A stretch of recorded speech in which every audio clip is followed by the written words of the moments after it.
Hello everyone and welcome back to my daily report market analysis videos with me, Richard Perry, market analyst at Hantec on Friday the 10th of January.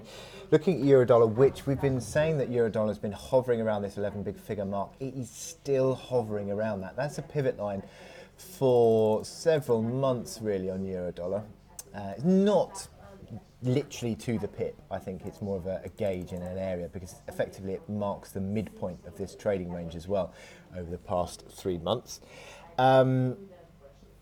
But this morning we are starting to edge lower, and I think a decisive closing break of 11 figure really does sort of start to shift the narrative once more. 1065 is that recovery higher low of December, which would then come under direct challenge. But look at these momentum indicators, RSI 45. Crosshair, you can see that throughout the recovery 50 tended to be the level of the RSI that was holding up. That is now below that level. You've got the MACD lines which are falling away, the stochastics which are also accelerating lower. This does not look all that pleasant for the euro at the moment, and I think a closing breach of 11 figure, I think you start to look pretty much more negatively, but decisively so.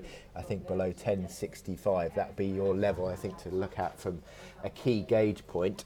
You can see here on the hourly chart, we're just edging lower. We're seeing that rallies, intraday rallies are failing. You had 11:30 on Wednesday, and then 11:20 yesterday.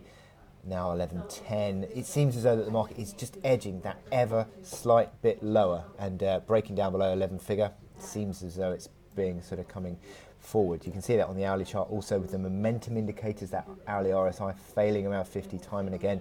So rallies are a chance to sell. MACD lines again sort of seeming to roll over. Stochastics that have just given us a sell signal as well. So yeah, it doesn't look all that great. So pushing for closing breach of 11 figure. Definitely a closing breach of 1065 opens the down the bottom of this channel. The bottom of this range, which effectively is 110 figure area, but you've got sort of levels of support around 109.80, 109.90 as well. So with that in mind, I wish you good luck in your trading. Click here to subscribe to our analysis videos and go to our website to sign up for our webinars. And we have a payrolls webinar today.